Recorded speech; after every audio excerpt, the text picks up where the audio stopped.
প্রথম কথা হচ্ছে, আমি মনে করি লুৎফুজ্জামান বাবর একজন দেশপ্রেমিক মানুষ, দেশের স্বার্থেই জেল খেটেছে।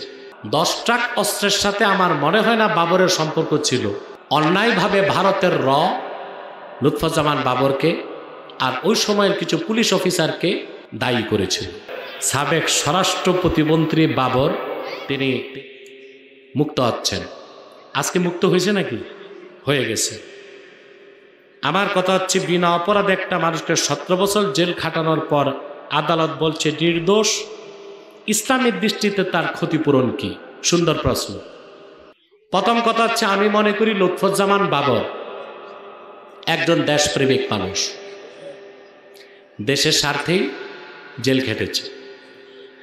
আর 10 ট্রাক অস্ত্র মামলা, 10 ট্রাক অস্ত্রের সাথে আমার মনে হয় না বাবরের সম্পর্ক ছিল। এটা ছিল একটা পশ্চিমা মাস্টার প্ল্যান।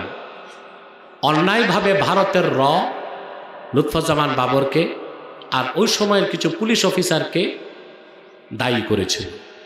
আজকে আদালতে প্রমাণ হয়েছে বাবর নির্দোষ। কিন্তু 17 বছরের মূল্যবান সময় যে তার থেকে নষ্ট করা হয়েছে, এর ক্ষতিপূরণ কি? শরীয়ত মোতাবেক এই 17 বছরে তার যে আর্থিক ক্ষতি হয়েছে, এই ক্ষতি তাকে রাষ্ট্র দিতে বাধ্য, এবং তার সামাজিক ও রাজনৈতিক যে ক্ষতি হয়েছে, সেই ক্ষতিপূরণটাও রাষ্ট্রকে বহন করতে হবে। কথা বুঝতে পারছেন?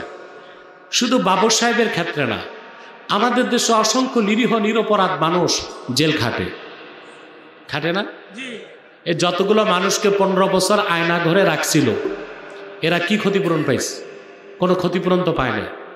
এদের ক্ষতিপূরণ দেওয়ার দায়িত্ব হচ্ছে সরকারের, রাষ্ট্রের। আসলে ইসলামী আইন ছাড়া জাস্টিস, ন্যায় বিচার আশা করা যায় না। 196 বছরের পুরনো ইংরেজদের আইন দিয়া বাংলাদেশ চলতে পারে না। এই আইন বদলাতে হবে। ইংরেজদের 196 বছরের বস্তা পচা জঙ্গলি আইন দিয়া বাংলাদেশ চলতে পারে না। রাষ্ট্র সংস্কার করতে হলে আইনকে বদলাতে হবে, সংবিধান বদলাতে হবে, এবং ধাপে ধাপে বাংলাদেশে শরিয়া আইনকে বলবৎ করতে হবে।